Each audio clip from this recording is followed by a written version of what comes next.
அனைவருக்கும் வணக்கம் நண்பர்களே. மொபைல் போன் பயன்பாடு உங்கள் அதிகமா பாதிக்குதா?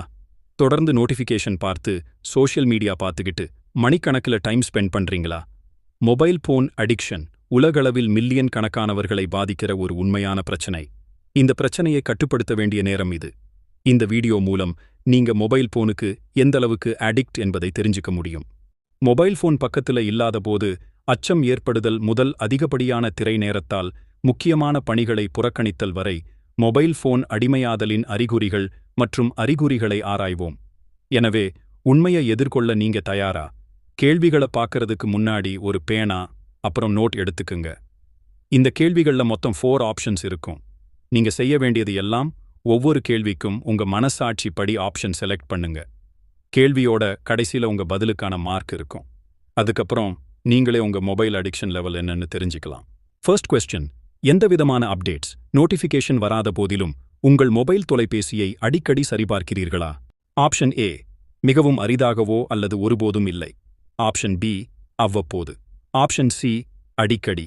ஆப்ஷன் டி, மிகவும் அடிக்கடி. செகண்ட் கொஸ்டின், உங்கள் மொபைல் தொலைபேசியை நீங்கள் எதிர்பார்த்ததை விட அதிக நேரம் பயன்படுத்துகிறீர்கள் என்று அடிக்கடி உணர்கிறீர்களா? ஆப்ஷன் ஏ, மிகவும் அரிதாகவோ அல்லது ஒருபோதும் இல்லை. ஆப்ஷன் பி, அவ்வப்போது. ஆப்ஷன் சி, அடிக்கடி.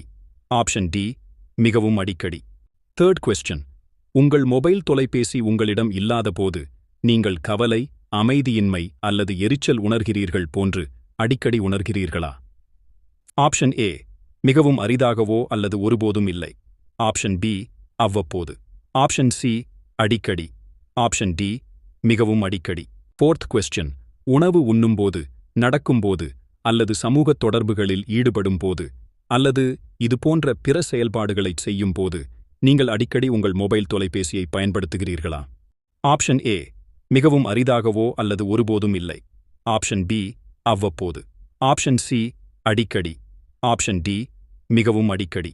ஃபிஃப்த் கொஸ்டின், உங்கள் மொபைல் தொலைபேசி பயன்பாடு உங்கள் தூக்கம், வேலை அல்லது படிப்பை பாதிக்கிறது என்று நீங்கள் அடிக்கடி உணர்கிறீர்களா?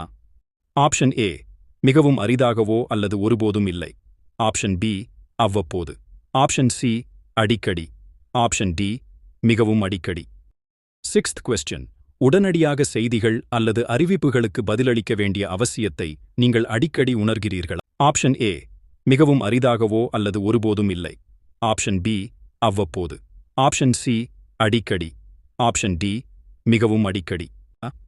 செவன்த் கொஸ்டின், சமூக ஊடக சுய விவரங்கள் அல்லது இணைய செயல்பாடுகளின் அடிப்படையில் நீங்கள் மற்றவர்களுடன் உங்களை ஒப்பிட்டு அடிக்கடி வருந்துகிறீர்களா? ஆப்ஷன் ஏ, மிகவும் அரிதாகவோ அல்லது ஒருபோதும் இல்லை. ஆப்ஷன் பி, அவ்வப்போது. ஆப்ஷன் சி, அடிக்கடி. ஆப்ஷன் டி, மிகவும் அடிக்கடி. எய்த் கொஸ்டின், உங்கள் மொபைல் தொலைபேசி பயன்பாடு குடும்பம் அல்லது நண்பர்களுடனான உங்கள் உறவுகளை எதிர்மறையாக பாதிக்கிறது என்று நீங்கள் அடிக்கடி உணர்கிறீர்களா? ஆப்ஷன் ஏ, மிகவும் அரிதாகவோ அல்லது ஒருபோதும் இல்லை. ஆப்ஷன் பி, அவ்வப்போது. ஆப்ஷன் சி, அடிக்கடி. ஆப்ஷன் டி, மிகவும் அடிக்கடி. நைன்த் கொஸ்டின், நேரடியான தொடர்பு அல்லது சமூக சூழ்நிலைகளைத் தவிர்க்க உங்கள் மொபைல் தொலைபேசியை நீங்கள் அடிக்கடி பயன்படுத்துகிறீர்களா? ஆப்ஷன் ஏ, மிகவும் அரிதாகவோ அல்லது ஒருபோதும் இல்லை. ஆப்ஷன் பி, அவ்வப்போது. ஆப்ஷன் சி, அடிக்கடி. ஆப்ஷன் டி, மிகவும் அடிக்கடி. லாஸ்ட் கொஸ்டின், சமூக ஊடகங்களில் நீங்கள் பெறும் லைக்குகள், கருத்துக்கள் அல்லது பகிர்வுகளின் எண்ணிக்கையிலிருந்து நீங்கள் சாதனை அல்லது அங்கீகாரம் பெற்ற உணர்வை அடிக்கடி உணர்கிறீர்களா? ஆப்ஷன் ஏ, மிகவும் அரிதாகவோ அல்லது ஒருபோதும் இல்லை. ஆப்ஷன் பி, அவ்வப்போது. ஆப்ஷன் சி, அடிக்கடி.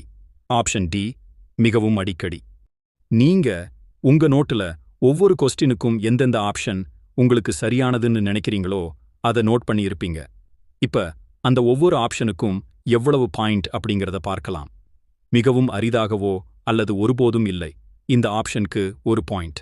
அவ்வப்போது இந்த ஆப்ஷனுக்கு 2 பாயிண்ட்ஸ். அடிக்கடி இந்த ஆப்ஷனுக்கு 3 பாயிண்ட்ஸ். மிகவும் அடிக்கடி இந்த ஆப்ஷனுக்கு 4 பாயிண்ட்ஸ். இப்ப உங்களோட எல்லா கேள்விக்குமான பதிலுக்கு எவ்வளவு மார்க் அப்படிங்கிறத கால்குலேட் பண்ணிக்கோங்க. சரி, வாங்க ரிசல்ட் பார்க்கலாம். உங்க மார்க் 10லிருந்து 17க்குள்ள இருந்தா உங்க மொபைல் ஃபோன் யூசேஜ் நல்லா இருக்கு, உங்க மொபைல் ஃபோன் பயன்பாடு சரியான பாதையில் போகுதுன்னு அர்த்தம். அதாவது நீங்க போனை அதிகமா கையில எடுக்காம உங்க வேலைகளையும் பொழுதுபோக்குகளையும் சமநிலைப்படுத்தியிருக்கீங்க. அடுத்து 18லிருந்து 25 வரைக்கும் இருந்தா மீடியமா ஃபோன் யூஸ் பண்றீங்க. மொபைல் போனை அதிகமா யூஸ் பண்றதுனால சில சின்ன சின்ன பிரச்சனைகள் வரலாம். கொஞ்சம் கண்ட்ரோல் பண்ணா உங்க மொபைல் யூசேஜ் கரெக்டா இருக்கும். அடுத்து உங்க மார்க் 26லிருந்து 33 வரை இருந்தா உங்க மொபைல் ஃபோன் யூசேஜ் அதிகம்தான். உங்க லைஃப்ல நிறைய விஷயங்களை இது பாதிக்க வாய்ப்பிருக்கு. அது கவலை, தூக்கம், உறவுகள் தொடர்பான பிரச்சனைகளா கூட இருக்கலாம். நிறைய மொபைல் யூஸ் பண்றது உடம்புக்கு கேடு. மொபைலை வச்சுக்கிட்டு ரொம்ப நேரம் விளையாடிட்டு இருந்தீங்கன்னா அது உங்க உடம்புக்கும் மனசுக்கும் நல்லதில்ல. அதனால உங்களுக்கு டென்ஷன், தூக்கம் இல்லாம போறது, ஃப்ரெண்ட்ஸ் கூட சண்டை, வேலையை ஒழுங்கா செய்ய முடியாம போறதுன்னு நிறைய பிரச்சனைகள் வரலாம். கொஞ்சம் ஜாக்கிரதையா இருங்க பாஸ். அதனால மொபைல் அளவா யூஸ் பண்ணுங்க. உடம்பையும் மனசையும் நல்லா வச்சுக்கோங்க. அடுத்து 34லிருந்து 40 வரைக்கும் இருந்தா நீங்க அதிகமா மொபைல் யூஸ் பண்றீங்கன்னு அர்த்தம்.